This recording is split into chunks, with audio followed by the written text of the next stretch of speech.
Welcome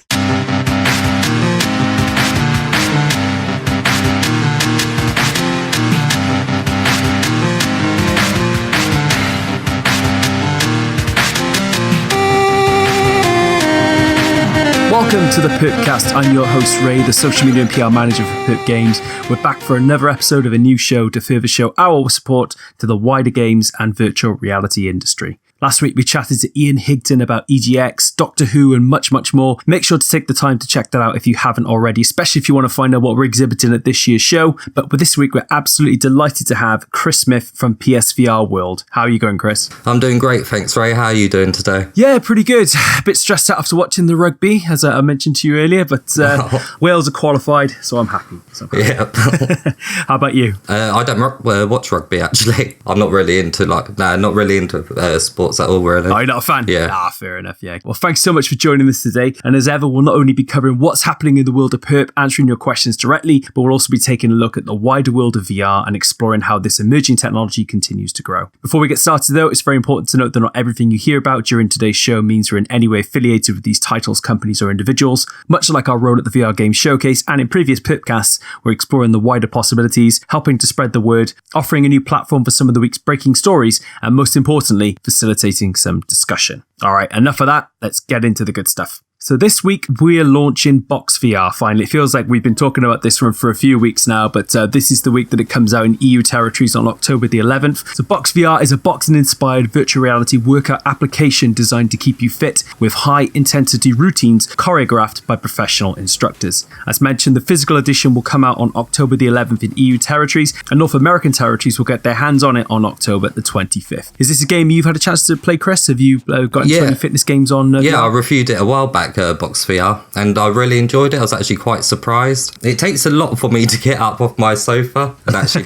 be active in VR games, but when they're done pretty good, it is worth doing it. Yeah, I like how you can change the music and you get your own playlist and you can kind of define the workout that sort of kind of suits your fitness level and kind of works to your strengths and weaknesses. It's a really cool aspect of it. When I first started playing it, I could only do half an hour at a time, but a few days later, I put it up to an hour at a time. Oh, wow. So it really does work in that sense, kind of thing. Yeah. If you stick to a routine every day and play it. Is it something you've kept up with, or did you just play it for a little while at the time? Or I did for a little while after, but no, I move on quite a bit to new games. To be honest, with fitness regimes, I'm starting to try and go back to the gym myself to try and get myself in better shape, but it's been years, and I guess it's just kind of adding it to your routine and getting making it sure it's a permanent part of what you're doing to kind of keep yourself fit and keep yourself active. Yeah, definitely. But I feel for me, this is going to help me out in a big way, because that's one of the things we're working with Perp. I actually work from home, so a lot of the time is spent sat on the sofa or sat in my chair, so I don't really get too active. So this is the kind of thing that I need to really kind of keep me mobile and active VR games are definitely a good alternative. I really do see them working. Even Beat Saber, stuff like that. A few games here and there, and it does get you moving. So I used to play Kinect exercise games, and I played on the Wii for a little bit, and I found those helped. But with VR, I've found that it's so much more freedom of movement. You can get so much more out of it. I think you're more inclined to push your body more to the limits as well, because you're actually somewhere else. Do you know what I mean? So as if you was at the gym kind of thing, you want to push yourself, but with VR, you're actually in a different world. So it's not as if, Yeah, no, absolutely, yeah. Because I suppose with Kinect, you kind of stood in front of the camera, and your field of view was still kind of dominated by your living room. But when you've got a VR headset on, like you say, you are actually in that environment. So that's your space. I was actually at an escape room last week, and I was with a group of people who've never played VR before, because you had the two escape rooms, and then there was one which was like a VR room. All right. They started them off fairly simply, so they put them on basically in a lift, and the lift would go straight to the top, and there's a plank which you kind of walk out on, then you can kind of see all the city skyline. And one of the things was to just basically just fall off the plank, and every single time, even though people knew they were stood on solid ground, and even though people didn't necessarily some of them didn't even have a fear of heights, but they got to the top of the lift, and the lift doors open, and the first words that came out of their mouth were nope. They just did not want to get out of the lift, because they were just petrified, and they were so immersed in this environment, they thought they'd literally gone up into the lift onto the top floor, and they had to walk out onto the city skyline. And that just kind of shows you how immersive VR can be and how much your brain is tricked into thinking you're somewhere else. Yeah, definitely. That'd be a good idea for a VR game as well, wouldn't it? An escape room for multiplayer, online multiplayer. Oh my gosh, can you imagine? That would be so fun. That'd be so much fun. Trying to work out the puzzles together would be relishing the possibilities. And actually, it's a very interesting week in terms of where VR can go in the next 5 to 10 years. So we'll get a bit of that in a bit later. But certainly, the announcement of PlayStation 5 this week was definitely a big step in the direction for the future. It just seemed to come on a random Tuesdays. Yeah, definitely. And just to cap off on Box VR today, we've got a very special video to share with you today from our friends at Game Telford. Take a look at this. Hello gamers, Box VR comes out on Friday, so I thought I'd get some practicing. Oh. Excellent work there, Steve. Thank you very much for sharing that with us today.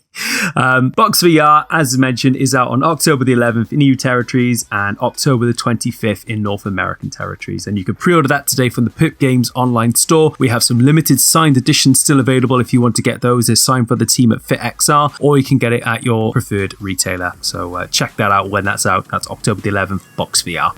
And another big story that's come out this week is that Angry Birds Movie 2 VR Under Pressure has had some free DLC added for it to celebrate Halloween this year. This free DLC pack will create a new environment with 6 spooky new levels, including the storyline featuring the infamous piggy alchemist, Roger Bacon. You can explore his sunken island, swim with the ghost fishies, and learn the unexpected secret of his obsession with gold. So if you already own the Angry Birds Movie 2 VR Under Pressure, you'll get this free DLC Halloween pack later on this month, and it still extends the fun for 1, 2, 3 or 4 players of all skill levels. And don't forget, we'll be exhibiting the Angry Birds Movie 2 VR Under Pressure at this year's EGX. If you're around this year at this show in London, in the XL Centre, please do come along, come and say hi. We'll be there, and you can even get yourself some goodies. Right, that covers it for all the Perp Games news this week, so let's get into some of the exciting news stories for this week. And we've already started talking a little bit about this already, but yes, Sony have officially announced the PlayStation 5 is coming holiday 2020. They've even confirmed it is PlayStation 5. I mean, because of course it was going to be called PlayStation 5. What else would they call it? PlayStation 1?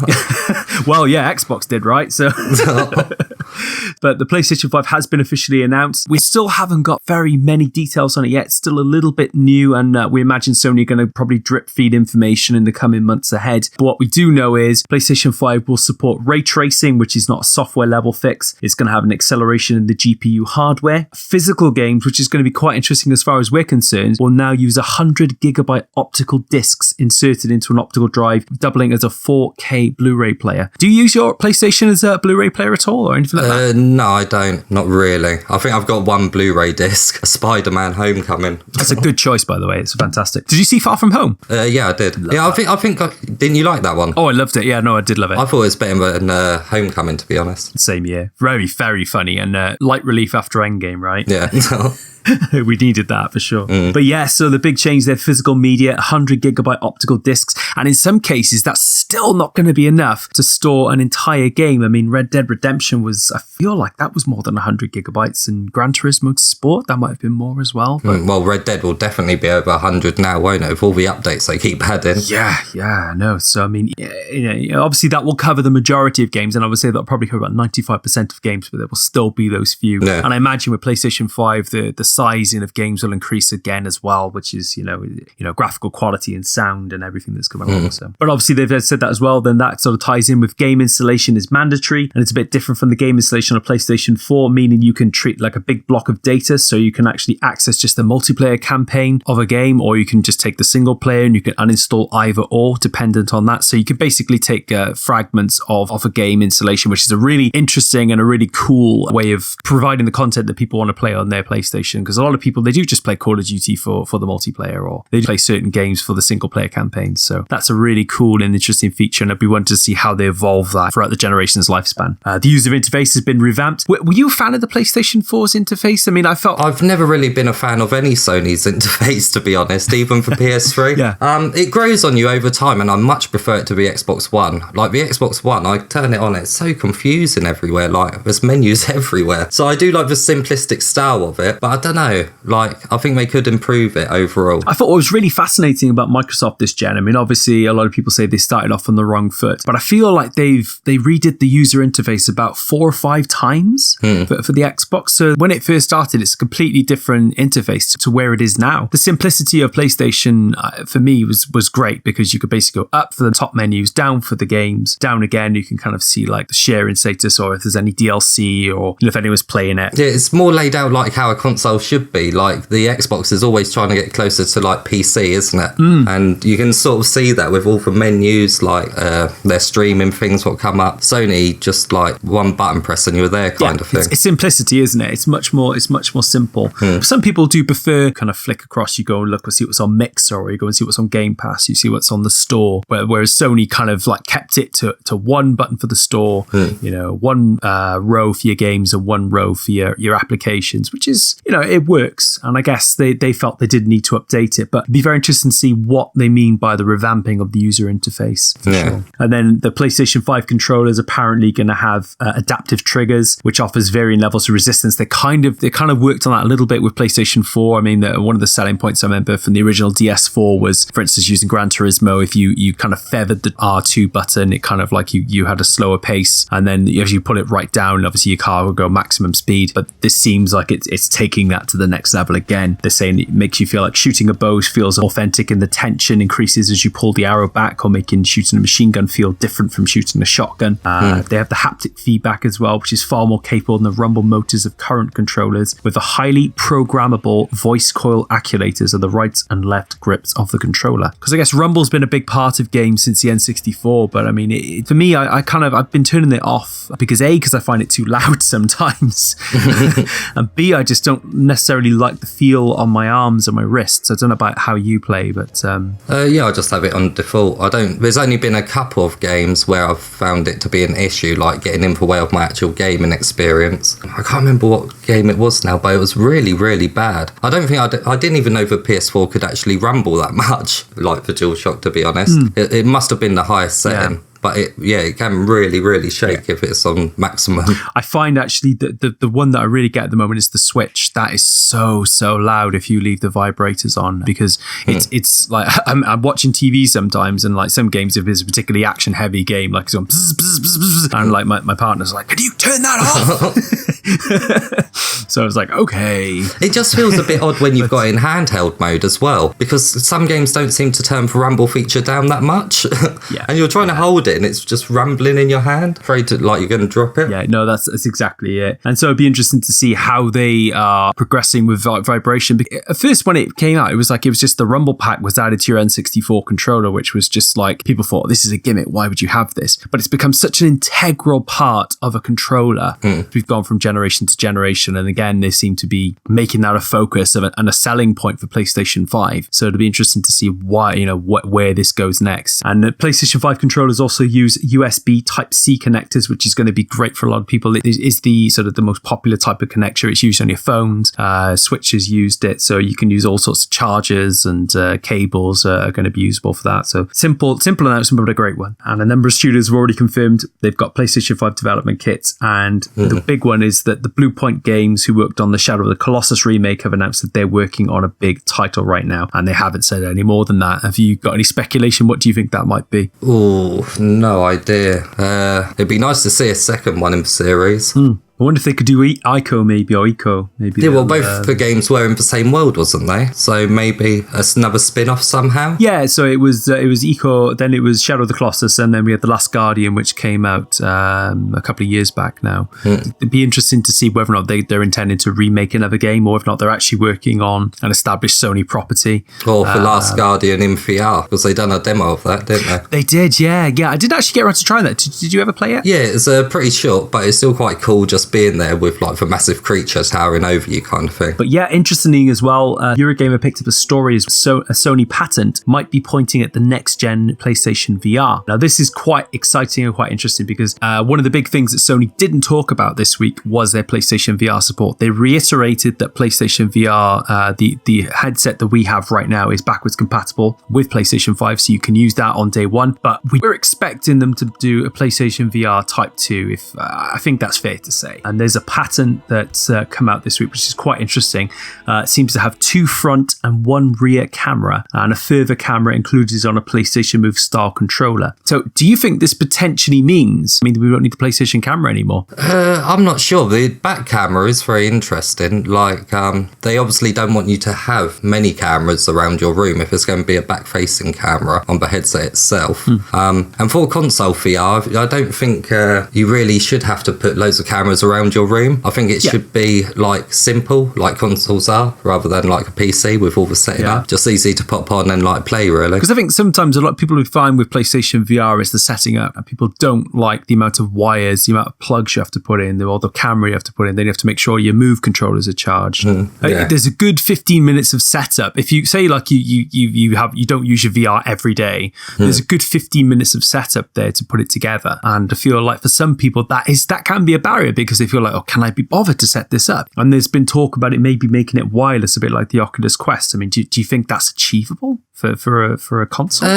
Yeah, but like, I don't know about going outside or anything. I think it'll still have to be in like your room. Do you know what I mean? Like where the console is. Yeah. But looking at this design, it does look very similar to the Quest, like where all the cameras are and everything. Yeah. So they are like mimicking it in a sense. You can definitely see the similarities. The thing that I am looking at as well is the Move controller. It doesn't seem like, it seems very similar to what is already there, and I feel that another big part of the criticism for the PlayStation VR is that the Move controllers were never designed for VR. Like, they were designed for Wonderbook, which came up many, many moons ago, and a lot of people seem to have forgotten.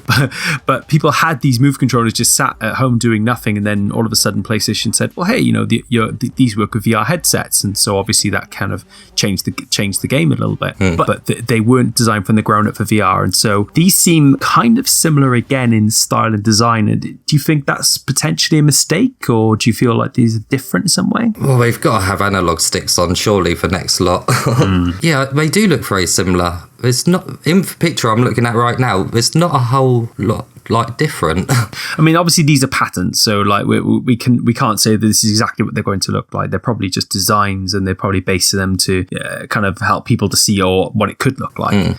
But there's something strange with the top there. One of the comments I just saw that someone actually said they're comparing it to a toilet brush. Yeah, I can definitely see that. Yeah.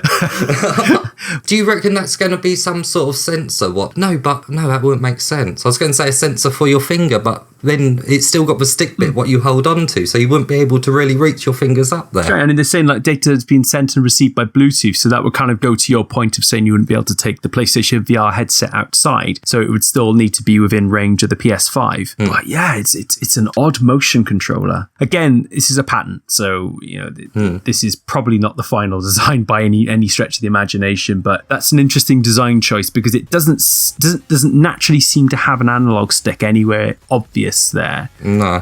And the top of it looks odd. I think we'll just say odd. There's some technology coming out for the Quest now where it can track your actual hands in the game. So I wonder if Sony would do something along them lines at some point, as the new PSVR is going to have so many cameras on it. Yeah, the back camera I think is the key there, isn't it? Because you can understand why you'd have 2 front cameras, but why a back camera? Is the cameras there to create give a full picture of your room with this headset, which seems to have the cameras inbuilt. You have one behind you so you can see how close you are to your sofa, or how close you are to the coffee table, or whereabouts you are in relation to your room. So what I'm wondering if it's going to be used for, because there's only one on the back, isn't there? So it's not really going to pick up your back arm movements with like Move controllers. So I wonder if that back one is going to be something similar to the Quest with room scale and like room boundaries. Yeah. So it will tell you when you're backing into a wall or something else. Yeah, exactly that. And I think that makes plenty of sense. And that interestingly links us on to something that Microsoft have also been patented to do this week. So obviously Sony are massively, they're full on board with VR. This is actually the 3-year anniversary of PlayStation VR, which is incredible. And the support doesn't seem to be going anywhere anytime soon. But Microsoft have been conspicuous by their absence of Xbox VR. It's been rumored for several years now, still nothing official. But there's a recent patent that came up this week, which is a VR boundary mat. And this sort of ties into what you were just saying there about field of view, because what this mat seems to want to do is basically you put it down on the floor in front of you, and it basically stops you from ever moving around, so you need to stay on the spot. This seems like it's a mat, and again, this is a patent, so nothing's officially been confirmed there, and there's obviously haptic feedback in the mat, so it's a slightly different approach. But it seems to me that Sony are kind of going for more of a technology-based camera movement to kind of orient you, whereas it seems that Microsoft are going for I don't know, it seems like a step backwards. It's, I don't know, a map, like... Yeah, it seems like they're using the idea there to kind of... I understand it. It does make sense. It's a good idea in principle, and perhaps it's something that, the original PlayStation VR could have launched with to really orient you, because I did find that, I could easily get out of the view of the camera, and like there's some tracking issues there, which did cause me some movement issues, and this would have kind of helped orient me, I suppose. Yeah, but sometimes I just chuck down like a blanket or something. I can feel it with my feet. Like, is it going to put the cost up a lot more for the Xbox? It does show you, though, two very different potential approaches there for VR between the two companies. And obviously, Microsoft, again, this is nothing confirmed with VR, but Sony, at least we know, have something in the works. And it seems that Microsoft are planning something too, because at one point, there was a rumor that Oculus Rift headsets would be compatible with the Xbox. So that would be Microsoft's way of just saying, oh, by the way, we support VR now because you can use your Rift on it, away you go. So that would have been quite cool.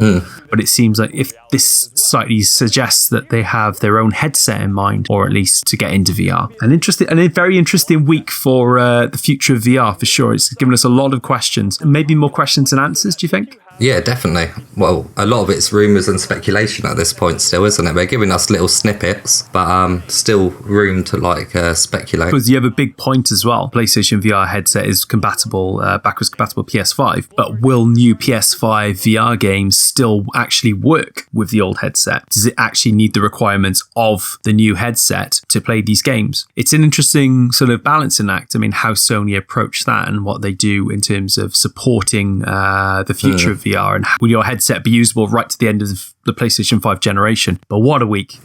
what a week of stories. Incredible stuff. But one thing we do know for 100% certainty, PlayStation 5 is officially confirmed, and it's coming out holiday 2020. So I'd start saving your pennies now if I were you. But let's start talking about this generation, because there's still plenty of life left in this generation. And this week, there's a massive PlayStation VR game that's just dropped from Sony themselves, Concrete Genie. So this one has been rumoured and has been shown. I believe it was first shown at E3. It might have been prior to that. But Chris, you've been playing this quite a lot. So what do you think about Concrete Genie? Yeah, I was playing it till early hours of the morning. And the VR mode is pretty short, but it's really good, for what is there. So you play through a few levels where you're painting on walls. You're painting grass, trees, all these different things, and they all come to life. And characters who you can also paint on the walls also come to life and actually interact with the scenery you've painted. It's actually really, really impressive. It's a very creative game, very unique.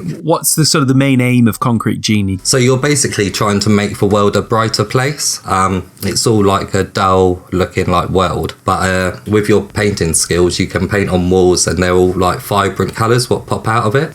You're just basically trying to liven up the world. I've only really played the VR mode, and that's an extra mode from the main story. Right, I'm with you. So I don't know too much about the main characters in the main game. But I suppose in terms of VR then, how well does it control? Smooth is it? Because you've played Cool Paint to VR, so do you kind of relate it to Cool Paint to VR in some ways? Kind of. So you are using two Move controllers, but instead of freely painting, you're sort of painting joints of stuff. So a tree branch, you'll be painting upwards, then you can curve it again, kind of thing. There's a few things which you can freely paint, but it's nowhere near to the thing of Cool Painter. You have so much more freedom in Cool Painter. But it is pretty smooth how all the joints connect to each other, and it's just clever how you could place things anywhere on a wall, and the game just instantly puts it all together, kind of thing. It merges it to make a nice painting, no matter what. Nice. It's really, really good, and the graphics on the VR mode, they're you can see all the particles coming out from your paintbrush, sparks. There's some fireworks you can paint in the sky, and they explode all around you. It's really, really good, really impressive. Because I was a bit worried that it'd be a rush job on the VR mode, because sometimes you get games where it just says VR compatible kind of thing. And although it's not that long, you can complete the main bit in about an hour or so. You can see a lot of extra work went into this mode of it.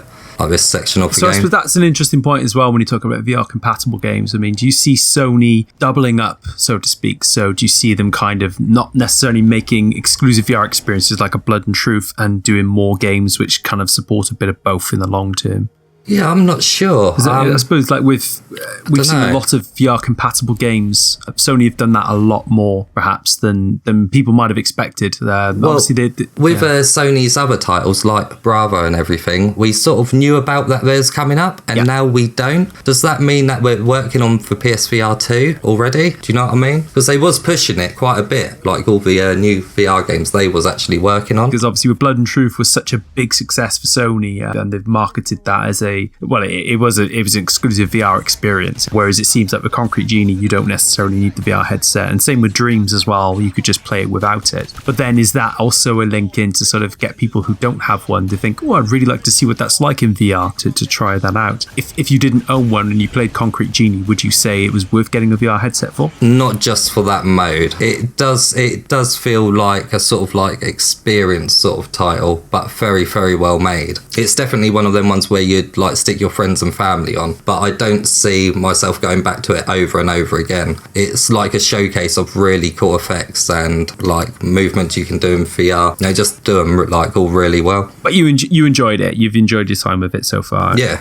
definitely. Yeah, I was really surprised with VR mode with it. Well, it looks really, really cool. So obviously Concrete Genie is the big release this week. So that's available now this week, so you can pick that up. I believe it's physical as well, so you can pick that up from retail as well. But Concrete Genie. So thanks for sharing about that, Chris. It looks really, really cool. Definitely want to take the time to check that out myself.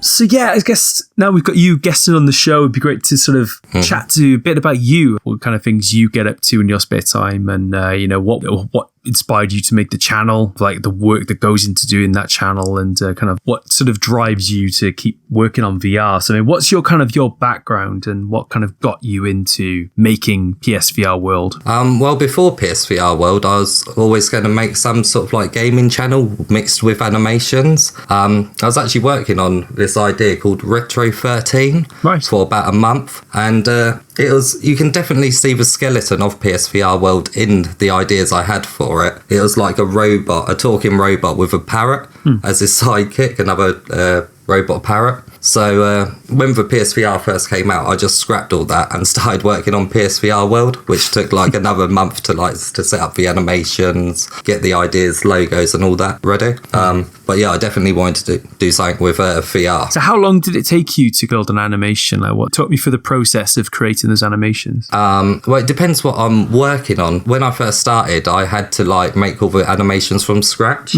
But as I've moved on, I keep all the animations what I've previously done in a folder and then reuse some now and then. Yeah. Because doing like videos all the time, like with custom animations, it just take too long. So with Beep, I have like him with angry expressions, happy expressions, all in a folder, and then I just pick them out of there. And how long does it take you to make a video? Because one of the big things I noticed with the work that you do, a lot of people will just tend to live stream a video. They'll have themselves in the corner, maybe with the VR headset, and they'll just play and they'll chat. Some people just do straight video and they do audio over the top of it. But you actually go one step further. You do a lot of animations to kind of introduce the games. You do a lot of like kind of title cards. You really try and almost tailor your animations to the game that you're playing, which is, it's a lot of work. It depends what sort of video I'm working on. Sometimes, like the longest ones, like 8 to 10 minutes, just constant animation, they take ages. One of the ones what I done recently, PSVR versus Oculus Quest, that lasted for about 10 minutes and took like 2 weeks non-stop with very little sleep. It was like just constant. Gosh. I don't do them all the time because like I want to get some content out every so often, obviously. And with something like that, it's such a big project, it'd be like one video every 2 weeks or so. But yeah, I start off with a script. I don't storyboard it or anything for longer videos. So what I do with my character, I lip sync my voices onto him, but Beep is never in the scene at the beginning. So instead of doing a storyboard, I will only work on 30 seconds to a minute at a time.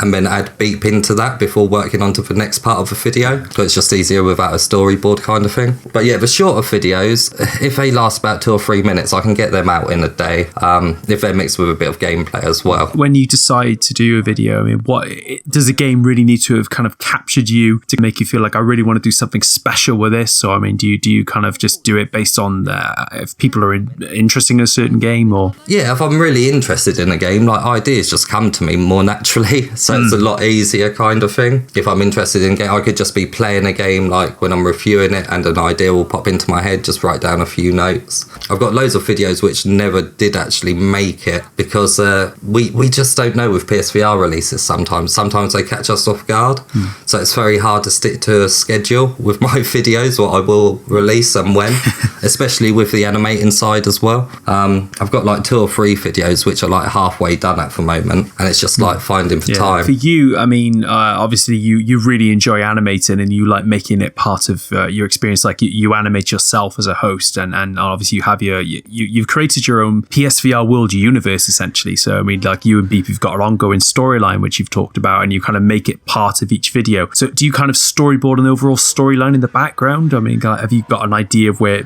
beginning, middle and end of that? Or yeah, well, what's been happening recently is that when I first started the channel, I was actually keeping notes for a movie idea. Wow. So I had like that all scripted out, beginning, middle and end, and was adding bits to it over time. But 2 years later, I'm never going to find the time to make a movie. That'd just be too much. I'm way too ambitious with things. Like I even started a PSVR world video game in dreams. Wow. And like, it's just too long. They need to put mouse and keyboard support, and then they'll get me back making it every so often. But yeah, so with the movie, I'm starting to introduce ideas from the script into the actual channel. So there is like an actual storyline going on behind the scenes, but then that's pretty hard to like do in a series of videos one after the other. So people will jump in and watch a video, like say a review or something of a game they're interested in, and they'll miss part of the story. Yeah. So it's hard to like know when to put the story elements in, like the big backstory of PSVR world. So it's kind of like not rather than doing a previously on.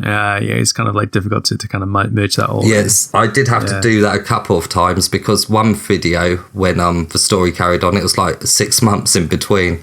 It was just so long, so I had to do it previously on. It just all depends what comes in and like what I work on at the time. And I noticed you've actually been advertising to get a female voice actress on the show as well, because you're looking to introduce a new character. So talk us a bit about, is that from the script as well? Or? Yeah, so she was going to be a part of the movie, and she's got another talking headset. I haven't come up with a name just yet. Some parts are still in development, but yeah, she'll definitely be on the channel in the next 2 weeks or so in the first video.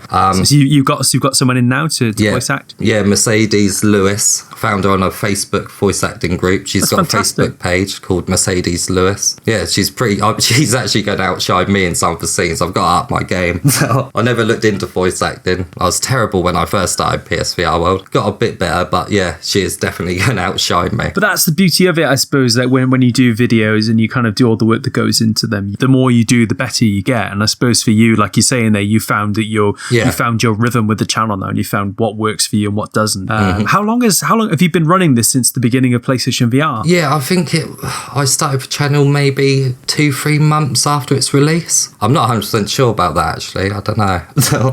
It was a few months after, I know that. I mean, I know you mentioned you had previous ideas of doing your own channel anyway, which would have been completely different to what we see now. But what was it about PlayStation VR for you that really kind of attracted you and made you want to create animations about it and create a channel exclusively to that? Well, it's just gaming needed something new. We haven't really had anything different for ages. The jump between like PS1 and PS2, that was like, the games were so different then, do you know what I mean? And when I tried it for the first time, I was just like, yeah, I've got to work on this. At the time, not many channels were really doing it either, and I wanted to see reviews of games, so I thought, why not just move over my first idea to do PSVR World. It was very important to have like a sidekick as well, like some banter going on, do you know what I mean? Some comical banter. Like I considered giving Beep a voice, but I think because of his sarcastic humour, it's best to leave that for the audience to make it up in their mind. You know what I mean? He's very R2D2 in that sense, I find. Yeah. It's sort of like you know exactly what R2D2 is thinking at each point when you do each scene, and you kind of do with Beep as well.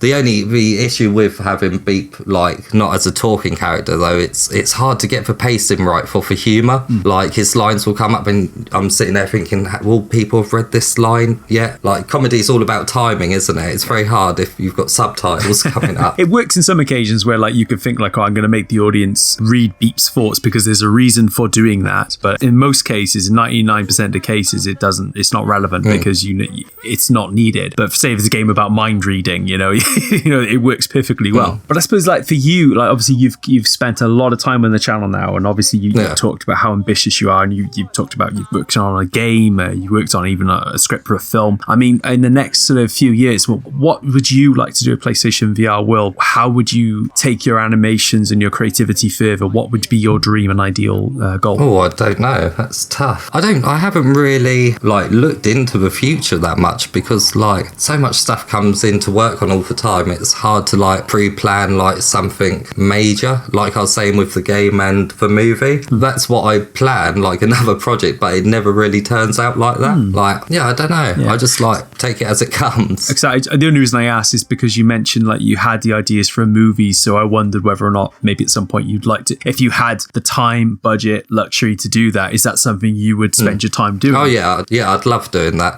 Sort of messed it up a bit though because all the ideas are coming into the channel anyway. So I'd have to write another script probably. So I mean, I obviously I don't want you to talk too much about it because obviously it's not relevant to what you're currently doing. But I mean, was the movie about the characters you see in the PlayStation VR World YouTube channel as it is? Was it about their experiences on PlayStation VR, or was it something completely separate to that? Yeah, so it was going to start at the very beginning on PSVR launch day. Some bits of it have already appeared in the channel, like Morpheus. That was the name of the first PSVR headset. So it's the idea between him and Beep. It's a bit like Toy Story. Okay. Like Morpheus isn't loved. He got pushed to one side. He was just a prototype, and Beep's taking all the fame. So that's Morpheus's like role in everything. Yeah. And we was going to see a scene which appeared in one of the reviews, I believe. We was going to see one of the scenes where Morpheus escapes from the PSVR factory at the beginning of the film, and it'd be like a compilation of clips, and on the other side was going to be me getting ready to go to the game shop on release date. And cool. It sounds like a really interesting idea that you had there, and I can see why you would adapt it, because obviously you see the success of the channel, you've obviously kind of got to cater to that a little bit, and obviously the channel is growing very, very well, and you're doing a great job with it. But for you clearly have a passion about animations. Why is that translated to reviews? Well, when I was first growing up, I was really into like 2D game making. This was like when I was really, really young. Got a bit older, moved on to like enjoying filmmaking. I mean, obviously gaming, that's my main hobby. So I wanted to combine the animations with that. It takes longer. I can't really get out daily content or anything, but I enjoy it. Having that extra element, doing it for 2 years, it can get a bit samey. Yeah. Do you know what I mean? And with having characters and a backstory going on in the background, like, it just gives me something else to focus on as well, like to spice things up every so often. There's obviously been a lot of talk about content creators having burnout. Some people feel like they need to do a video a day, sometimes more than a video a day, and it gets to a stage where content creators just become exhausted. They start to dislike the thing that they love doing. They start to feel very tired. Sometimes they get negativity if they haven't created a video on a certain day, so they feel like they need to justify where they haven't done that. And I suppose, like you say, you've talked about it a bit there, where you don't have to do that on your channel. You work to your own schedule. You work to whatever feels comfortable to you. YouTube's algorithms are terrible. You really do need to do daily content to be recommended quite a lot of the time. Yeah. But with my sort of style, I just can't do it. I was doing it like when I first started, but it was making me a bit ill, to be honest. Like, it was far too much. Big part of the reason why we started doing these PerpCasts, because we wanted to have a constant content content that's coming onto the channel at all. You need to keep feeding the beast, so to speak. Yeah. But no, it's really, really cool. It's great to learn a lot more about you and the work that you do. You actually worked on the Perpmas stuff for us last year when we did the 24 days of Perpmas, and you did all the animations for Perpman and the kind of the scenery and the presents and the advent calendar. And I suppose we only gave you a very limited brief for that. I'm thinking about it now, if I go back to it. We just basically gave you like an image on a sheet of this character that had been created so long ago. And so obviously you took that and you took it to the next level and you actually created a fully animated character, which is incredible. So what was the kind of the process of doing that? I mean, how long did that take you to do that? I think I'd done it over the course of 4 or 5 days, but I had a few ideas for it. Well, you did give me some guidelines, but yeah, I did have quite a lot of free reign on it. But I do really enjoy working on them sort of projects because it gives me an outline to follow, but I can like add things into it. Do you know what I mean? Yeah. So the actual design in him, well, obviously the design was already there, but I hadn't done anything quite like that before, like a beast with hair and stuff. So I did have to like look up a few tutorials and whatever. Yeah, and even like animating his body. I've never really looked fully into how to fully rig and like animate characters. Beep is all my own animations.